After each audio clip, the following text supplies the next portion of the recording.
নমস্কাৰ সকলোকে মই ইউটিউব চেনেল ইডুকেয়াৰ 27 লৈ স্বাগতম জনাইছো। মই বিষ্ণু চেত্ৰী। আজি মই তোমালোকৰ আগত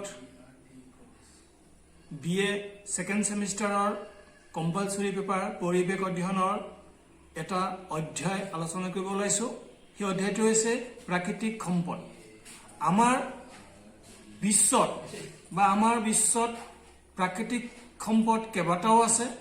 তাৰ ভিতৰত হৈছে প্ৰথমটো হৈছে বনজ সম্পদ, দ্বিতীয়টো হৈছে জলজ সম্পদ, তৃতীয়টো হৈছে খনিজ সম্পদ, চতুৰ্থটো হৈছে খাদ্য সম্পদ, পঞ্চম হৈছে শক্তি সম্পদ আৰু শেষৰটো হৈছে ভূমি সম্পদ।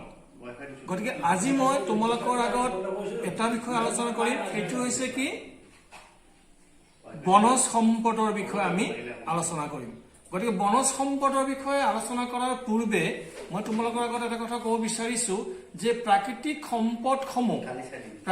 সম্পদসমূহ দুটা ভাগত ভাগ কৰিব পাৰি। এটা হৈছে নৱীকৰণ সম্পদ, আনটো হৈছে অনৱীকৰণ সম্পদ। যিবিলাক সম্পদ এবাৰ শেষ হৈ যোৱাৰ পিছত তাক আমি আকৌ উৎপন্ন কৰিব পাৰো তাক নৱীকৰণ সম্পদ বুলি কোৱা হয়। আৰু যিবিলাক সম্পদ এবাৰ শেষ হৈ যোৱাৰ পিছত আমি তাক আকৌ সৃষ্টি কৰিব নোৱাৰো সেই সম্পদক অনৱীকৰণ সম্পদ বুলি কোৱা হয়। গতিকে আজি মই তোমালোকক প্ৰথমতে আলোচনা কৰিব ওলাইছো বনজ সম্পদৰ বিষয়ে। বনজ সম্পদ এটা কথা আমি সদায় মনত ৰাখিব লাগিব যে গছ থাকিলেহে মানুহ থাকিব। এই বিশ্বত বা পৃথিৱীত আমি জীয়াই থাকিব লগা হলে আমাক গছ গছনি লাগিবই। গছ গছনি নহলে আমি জীয়াই থাকিব নোৱাৰো। গতিকে বনজ সম্পদ হৈছে আমাৰ বাবে অতি প্ৰয়োজনীয় সম্পদ, যি সম্পদে আমাক বহুখিনি সুবিধা আগবঢ়ায়।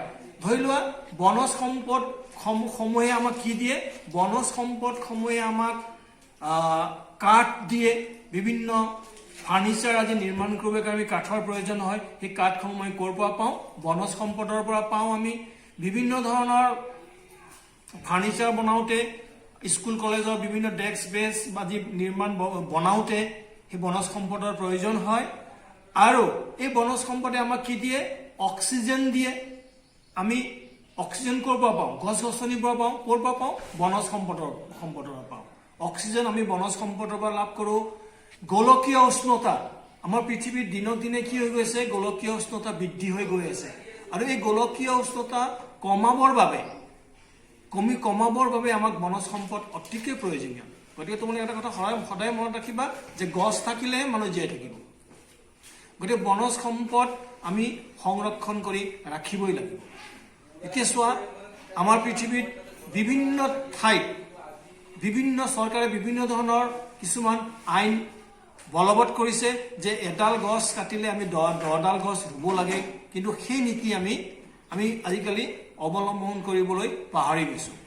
গতিকে আমি প্ৰথমতে গছ গছনি থাকিলেহে আমি জীয়াই থাকিম। সেইখিনি কথা আমাৰ সমাজৰ বিভিন্ন বয়সস্থ লোকসকলক বুজাই দিব লাগিব যে গছ থাকিলে মানুহ জীয়াই থাকিব। গতিকে এডাল গছ কাটিলে আমি 10ডাল গছ আমি ৰুব লাগে। গতিকে বনজ সম্পদ আমাৰ কাৰণে অতি প্ৰয়োজনীয়। বনজ সম্পদে আমাক কাঠ দিয়ে, খৰি দিয়ে আৰু বিভিন্ন সুবিধা আমাক আগবঢ়ায়। যেনে আমাৰ বন্যপ্ৰাণী বা বন্য জীৱ জন্তুৰ বাসস্থান হৈছে বনজ সম্পদ।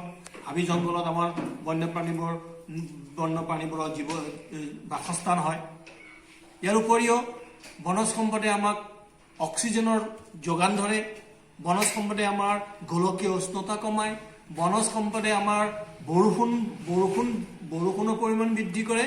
গতিকে বনজ সম্পদ হৈছে আমাৰ অতিকৈ প্ৰয়োজনীয় সম্পদ। আৰু এই বনজ সম্পদৰ আন এটা অংশ হৈছে বনাঞ্চল উচ্ছেদ। এতিয়া চোৱা, আমাৰ ভাৰতবৰ্ষত বৰ্ধিত জনসংখ্যা, আমাৰ ভাৰতবৰ্ষত 2011 চনৰ লোকপিয়লৰ মতে আমাৰ ভাৰতবৰ্ষৰ জনসংখ্যা হৈছে 127 কোটি। গতিকে এই বৰ্ধিত জনসংখ্যাৰ বাবে বাসস্থানৰ অভাৱ হোৱাৰ বাবে আমি কি কৰিছো? বনাঞ্চল উচ্ছেদ কৰিছো। বনাঞ্চল উচ্ছেদ কৰাৰ ফলত কি হৈছে? বনাঞ্চল ধ্বংসৰ গঢ়ালৈ আগবাঢ়ি গৈ আছে আমি বিভিন্ন কাৰণত আমি বনাঞ্চল উচ্ছেদ কৰিছো তোমালোকে জানা ডিফৰেষ্টেশ্যন ইংৰাজীত বনাঞ্চল উচ্ছেদ মানে হৈছে ডিফৰেষ্টেশ্যন গতিকে ডিফৰেষ্টেশ্যনটো আমি কেনেকৈ এফৰেষ্টেশ্যন কৰিব পাৰোঁ এফৰেষ্টেশ্যন কেনেকৈ কৰিব পাৰোঁ সেইখিনি কথা আমি তোমালোকে ভৱিষ্যতৰ প্ৰজন্ম হিচাপে এইখিনি জানি লোৱাটো খুবেই প্ৰয়োজন তোমালোকে হৈছে আমাৰ ছাত্ৰ ছাত্ৰী হৈছে ভৱিষ্যত ভাৰতৰ নাগৰিক গতিকে তেওঁলোকে এই পৰিৱেশটো জীয়াই ৰাখিবৰ কাৰণে উপযুক্ত ভূমিকা গ্ৰহণ কৰিব লাগিব গতিকে বনাঞ্চল উচ্ছেদৰ কেইবাটাও কাৰণ আছে তাৰে ভিতৰত প্ৰথমটো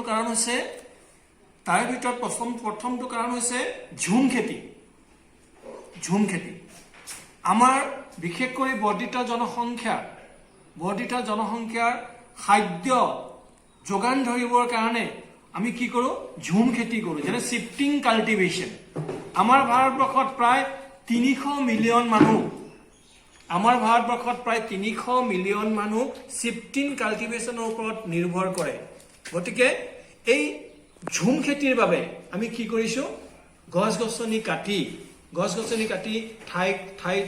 ঠাইখিনি আমি চাফ চিকুণ কৰি তাত খেতি কৰিছোঁ গতিকে শিফটিং কাল্টিভেশ্যন হৈছে বনাঞ্চল উচ্ছেদৰ এটা উল্লেখযোগ্য কাৰণ বনাঞ্চল উচ্ছেদৰ আন এটা উল্লেখযোগ্য কাৰণ হৈছে কি ইন্ধনৰ প্ৰয়োজন যদিও বৰ্তমান যুগত আমাৰ প্ৰায়বোৰ মানুহে আজিকালি খৰিৰটো বাদ দি আজিকালি LPG গেছ ব্যৱহাৰ কৰা আৰম্ভ কৰিছে কিন্তু কিছুমান ভিতৰুৱা গাঁৱৰ মানুহে এতিয়াও কি কৰে নিজৰ খাদ্য প্ৰস্তুত কৰিবৰ কাৰণে খৰিৰ ব্যৱহাৰ কৰে গতিকে এই আমাৰ ভাৰতবৰ্ষত প্ৰায় 300 পৰা 500 মিলিয়ন টন এক দিনত 300 পৰা 500 মিলিয়ন টন খৰিৰ প্ৰয়োজন হয় গতিকে এই খৰিসমূহ আমি ক'ৰ পৰা আমি যোগান ধৰিম বনাঞ্চল উচ্ছেদ কৰিলে আমি খৰিখিনি যোগান ধৰিব পাৰিম গতিকে বনাঞ্চল উচ্ছেদ বা ডিফৰেষ্টেশ্যনৰ আন এটা কাৰণ কি হৈছে ইন্ধনৰ প্ৰয়োজন ধৰি লোৱা কিছুমান দুখীয়া মানুহে LPG ক্ৰয় কৰিব নোৱাৰাৰ বাবে তেওঁলোকে কি কৰিছে বনাঞ্চলত গৈ গছ গছনি কাটি তাৰ পৰা তেওঁলোকে খাদ্যবোৰ প্ৰস্তুত কৰিছে গতিকে আমি কি কৰিব লাগিব বনাঞ্চল উচ্ছেদ ৰোধ কৰিব লগা হলে আমি কি কৰিব লাগিব মানুহক শিক্ষিত কৰিব লাগিব যে এডাল গছ কাটিলে আমি 10ডাল গছ ৰুব লাগে সেইখিনি কথা মানুহক আমি জনাব লাগিব ইয়াৰ উপৰিও আৰু এটা কথা আমি জানি থোৱা ভাল যে গছ থাকিলেহে মানুহ থাকিব সেইখিনি কথা আমি মানুহক বুজাই দিব লাগিব বনাঞ্চল উচ্ছেদৰ তৃতীয়টো কাৰণ হৈছে কি কাৰণে বনাঞ্চল উচ্ছেদ কৰা হয় তাৰ তৃতীয়টো কাৰণ হৈছে কি কেঁচা মালৰ ব্যৱহাৰ ধৰি লোৱা এই যে আমাৰ মেটচ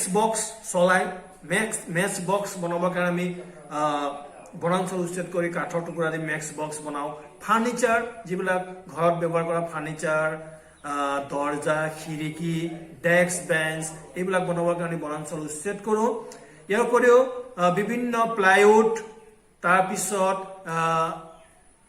আমাৰ যিবিলাক চাহপাত খেতি অসমত বেছিকৈ চাহপাত খেতি হয় এই চাহপাতসমূহ বাহিৰত পঠাবৰ কাৰণে আমি কি কৰিব লগা হয় চাহপাতখিনি কাঠৰ বাকচত পেকিং কৰি আমি বাহিৰত পঠাব লগা হয় গতিকে এইবিলাক কামৰ কাৰণে আমি কি কৰিছোঁ বনাঞ্চল উচ্ছেদ কৰিছোঁ বনাঞ্চল উচ্ছেদৰ আন এটা কাৰণ হ'ল প্ৰকল্পৰ উন্নয়ন যেনে ধৰা নদী বান্ধ হাইড্ৰ ইলেক্ট্ৰিক প্ৰজেক্ট নদী বান্ধ জানা নহয় নদী বান্ধৰ জৰিয়তে আমি ইলেক্ট্ৰিচিটি আমি প্ৰডিউচ কৰিব পাৰোঁ গতিকে সেই নদী বান্ধ দিওঁতেও আমাৰ কি হয় বহুতো গছ গছনি কাটি পেলাবলগীয়া হয় গতিকে বনাঞ্চল উচ্ছেদৰ আমি কেইবাটাও কাৰণ পাওঁ তাৰে ভিতৰত প্ৰথমটো কাৰণ হৈছে ঝুম খেতি দ্বিতীয়টো কাৰণ হৈছে ইন্ধনৰ প্ৰয়োজন তৃতীয়টো কাৰণ হৈছে কেঁচা মালৰ ব্যৱহাৰ আৰু চতুৰ্থ কাৰণ হৈছে কি প্ৰকল্পৰ উন্নয়ন গতিকে এইবোৰ হৈছে বনাঞ্চল উচ্ছেদৰ কাৰণ গতিকে ছাত্ৰ ছাত্ৰীসকল